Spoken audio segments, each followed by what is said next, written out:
Well, here we have it then, the new M5. It is BMW's most powerful road car, and it developed some quite staggering numbers. And so we've come to Cadwell Park to find out just how fast it is. Under the bonnet is a 4.4 litre V8 with 2 turbos. It produces 552 brake horsepower and 680 newton meters of torque. As a result, this 1870 kilogram four-door saloon can do 0 to 62 miles an hour in just 4.4 seconds. And had BMW not limited it to 155 miles an hour, it would be able to crack 200 miles an hour. Not bad that for something that costs £73,000. But if you want the BMW which offers the most bang for your buck, it isn't the M5, it's this, the S1000RR. It may only have 4 cylinders, 1 litre and no turbos, but it still makes 193 bhp. And weighing just 178 kilos means it has a whole horse for every kilo. So the question is, which is faster on a track, the bike or the car? To find out, we've hired a faceless racer to risk his life on the bike and a librarian to drive the car. Only joking, it's our resident racing driver, Owen Mildenhall, in a brown sweater.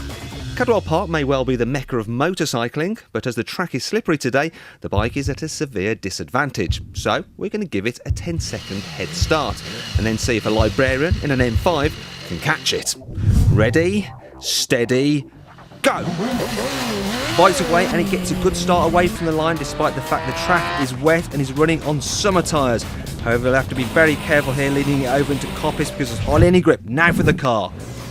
Owen's pulling away in second gear there, and despite that, look at that, he's spinning up those rear wheels. Very hard trying to contain all that 680 newton meters of torque. Now the bike's going to have to be very careful not to lose the front end here into Charlie's. It's quite upright there actually. Owen shall have no such trouble with his 4 wheels. Although, a little bit of oversteer there. Clearly got the driver's aids off. Now the bike is heading up the park straight. Now this is its opportunity to actually gain some distance between the car. However, coming up the hill, he's going to have to brake early because Park Bend is still wet. Owen should be able to hit about 130 miles an hour in the M5 up there.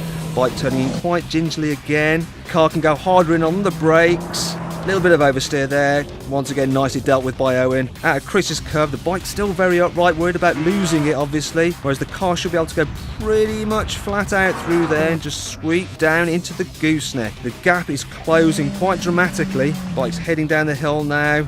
Closely followed by the car now. For the first time, Owen has got the bike in his sights as they're heading to Mansfield. Hopefully the bike doesn't lose it here, otherwise he's going to have an M5 on top of him. Actually, it's Owen, he goes a little bit sideways. Bike does a little wheelie there, and he's turning up towards the mountain. Now, this should be very, very tricky for the bike. The M5's all over him, that's all you can see in his rear mirrors now. Over the hill, bike does a little wheelie. They're heading into the Hall Bends now. It's going to be particularly tricky for the bike here because of the conditions. Owen able to brake much later, makes it quite a bit of distance. Might even be able to take the bike here. Now they're heading into the hairpin, the bike remaining upright once again. It's very slippy, obviously.